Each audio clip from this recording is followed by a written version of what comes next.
Hello friends, तो कैसे हैं आप सब। आज के नए वीडियो में आपका स्वागत है। आज हम बात करेंगे ब्लड सप्लाई ऑफ ब्रेन, यानी कि हमारे दिमाग को ब्लड सप्लाई कैसे मिलता है, यानी कि वो कौन कौन से आर्टरी हैं जो ब्रेन को ब्लड सप्लाई करते हैं। अब ब्रेन इतना इम्पोर्टेंट ऑर्गन है हमारे शरीर का, इसलिए ब्रेन का जो ब्लड सप्लाई होता है वो थोड़ा स्पेशल होता है।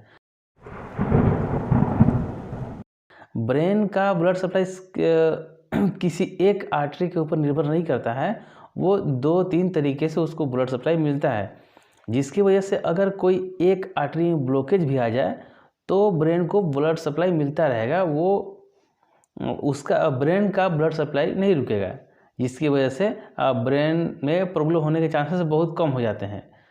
क्योंकि अगर ब्रेन को कोई प्रॉब्लम होगा तो वो उसका असर पूरे शरीर पे पड़ेगा, इसलिए ब्रेन को स्पेशल ब्लड सप्लाई प्रोवाइड किया गया है। तो हमारे शरीर में ब्लड सप्लाई करने का जो जिम्मा है वो हार्ट को है, यानी कि हमारे शरीर के हर एक पार्ट में जो भी ब्लड सप्लाई होगा वो हार्ट के थ्रू ही होगा। हार्ट के लेफ्ट वेंट्रिकल से अरोटा निकलता है। वो अरोटा हार्ट से निकलने के बाद एक आर्च बनाता है, जिसको आर्च ऑफ अरोटा बोलते हैं।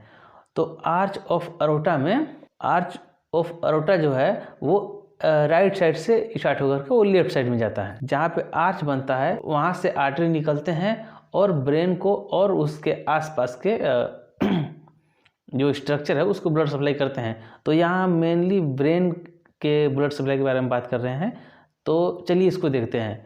तो वहाँ पे आर्च ऑफ अरोटा के पास राइट साइड से मेनली एक ही आर्टरी निकलता है जो आगे जाकर डिवाइड होता है, तो उसको ब्रेशियोसेफेलिक ट्रंक बोलते हैं। तो ब्रेशियोसेफेलिक ट्रंक के बाद ये ब्रेशियोसेफेलिक ट्रंक जो होता है वो केवल राइट साइड में ही होता है। तो वहाँ से ब्रेशियोसेफेलिक ट्रंक 2 पार्ट में डिवाइड होता है, एक सब क्लेविन आर्टरी के रूप में डिवाइड होता है और दूसरा होता है कॉमन कैरोटिड आर्टरी। तो जो सब क्लेविन आर्टरी है उससे एक और आर्टरी निकलता है जिसको वर्टिब्रल आर्टरी बोलते हैं, जो आगे चल के ब्रेन को ब्लड सप्लाई करता है। और जो ब्रेशियोसेफेलिक ट्रंक से जो दूसरा आर्टरी डिवाइड होता है वो है common carotid artery. Common carotid artery भी 2 पार्ट में डिवाइड होता है, एक इंटरनल कैरोटिड आर्टरी और दूसरा होता है एक्सटर्नल कैरोटिड आर्टरी। जो उसका इंटरनल कैरोटिड आर्टरी होता है वो आगे जा करके ब्रेन में इंटर करता है और ब्रेन को ब्लड सप्लाई करता है। उसी प्रकार से लेफ्ट साइड में जो डिवीजन होता है आर्च ऑफ अरोटा का, उसमें ब्रेशियोसेफेलिक ट्रंक नहीं होता है और उसके बाद लेफ्ट साइड में डायरेक्ट 2 पार्ट में डिवाइड होता है। लेफ्ट साइड में डायरेक्ट 2 आर्टरी निकलते हैं, पहला होता है सब क्लेवियन आर्टरी और दूसरा होता है कॉमन कैरोटिड आर्टरी। जो सब क्लेवियन आर्टरी होता है उससे वर्टिब्रल आर्टरी निकलती है जो ब्रेन को ब्लड सप्लाई करता है, और जो कॉमन कैरोटिड आर्टरी है वो 2 पार्ट में डिवाइड होता है, जैसा कि राइट साइड में डिवाइड हो रहा था उसी प्रकार लेफ्ट साइड में 2 पार्ट में डिवाइड होगा। पहला होता है इंटरनल कैरोटिड आर्टरी और दूसरा होता है एक्सटर्नल कैरोटिड आर्टरी। जो इंटरनल कैरोटिड आर्टरी है वो भी जैसे राइट साइड का इंटरनल कैरोटिड आर्टरी था वो राइट साइड से ब्रेन में इंटर करता था, उसी प्रकार से जो लेफ्ट साइड का इंटरनल कैरोटिड आर्टरी है वो लेफ्ट साइड से ब्रेन में इंटर करता है और ब्रेन को ब्लड सप्लाई करता है। इस प्रकार से अगर देखा जाए तो ब्रेन के राइट साइड में 2 आर्टरी इंटर करती है और ब्रेन के लेफ्ट साइड से भी 2 आर्टरी ब्रेन में इंटर करती है। राइट साइड में जो 2 आर्टरी है वो है वर्टिब्रल आर्टरी जो सब क्लेवियन आर्टरी का पार्ट है, और इंटरनल कैरोटिड आर्टरी जो कॉमन कैरोटिड आर्टरी का एक डिवीजन है। उसी प्रकार से लेफ्ट साइड में सेम लेफ्ट साइड का वर्टिब्रल आर्टरी और इंटरनल कैरोटिड आर्टरी जो लेफ्ट साइड से ब्रेन में इंटर करते हैं और ब्रेन को ब्लड सप्लाई करते हैं। इस प्रकार से तो जो लेफ्ट और राइट साइड का जो इंटरनल कैरोटिड आर्टरी है वो ब्रेन में फोरामेन लेसेरम, और जो लेफ्ट और राइट साइड का वर्टिब्रल आर्टरी है वो जो हमारे सर्वाइकल वर्टिब्रा है, जो हमारे गले की हड्डी होती है, उस हड्डी की में दोनों तरफ एक छेद होता है, उसके थ्रू आगे बढ़ते हुए वो फोरामेन मैग्नम के थ्रू ब्रेन में इंटर करती है, और जैसे ही वर्टिब्रल आर्टरी जैसे ही ब्रेन में इंटर करती है वो आपस में जुड़ जाती है और जुड़ करके एक सिंगल आर्टरी बनाती है। उस आर्टरी को बोलते हैं वेस्कुलर आर्टरी। वेस्कुलर आर्टरी से शुरुआत में 2 आर्टरी निकलती है और इसको एंटीरियर इंफीरियर सेरेब्रल आर्टरी बोलते हैं, जो ब्रेन के आगे और नीचे की पार्ट को ब्लड सप्लाई करता है। उसके बाद वेस्कुलर आर्टरी में पोंटाइन आर्टरी निकलते हैं। उसका जो वेस्कुलर आर्टरी होता है वो superior cerebral artery, 2 superior cerebral artery यानी कि एक लेफ्ट साइड और राइट साइड में डिवाइड हो जाता है। जो वेस्कुलर आर्टरी का जो मेन डिवीजन होता है वो होता है पोस्टीरियर सेरेब्रल आर्टरी, जो लेफ्ट साइड में और राइट साइड में आपस में डिवाइड होते हैं। उसके बाद जो दूसरे साइड से जो इंटरनल कैरोटिड आर्टरी जो ब्रेन में इंटर करती है वो भी उसी पॉइंट पर आती है और उसका भी वहाँ से डिवीजन होता है, यानी कि वो भी वहाँ से डिवाइड होती है।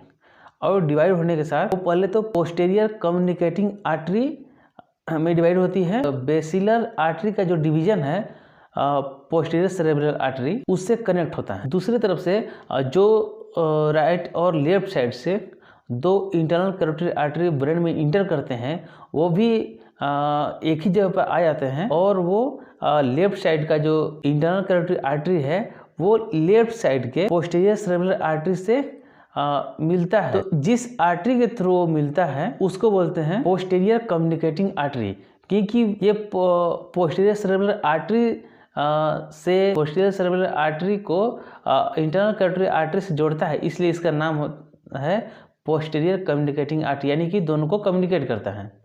उसी प्रकार से लेफ्ट साइड में भी इंटरनल कैरोटिड आर्टरी है वो लेफ्ट साइड के पोस्टीरियर सेरेब्रल आर्टरी से कम्युनिकेट करता है। जिस आर्टरी कम्युनिकेट करता है उसको बोलते हैं पोस्टीरियर कम्युनिकेटिंग आर्टरी। और इंटरनल कैरोटिड आर्टरी का जो दूसरा डिवीजन होता है वो होता है एंटीरियर सेरेब्रल आर्टरी।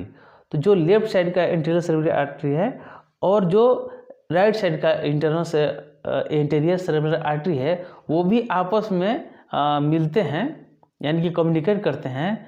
तो जिस आर्टरी के द्वारा वो आपस में कम्युनिकेट करते हैं उसको बोलते हैं एंटीरियर कम्युनिकेटिंग आर्टरी। तो इन सबको आपस में मिलने से एक ये सारे आर्टरी जो आपस में मिल रहे हैं या कम्युनिकेट कर रहे हैं, जैसे बेसिलर आर्टरी के जो डिवीजन है पोस्टीरियर सेरेब्रल आर्टरी उससे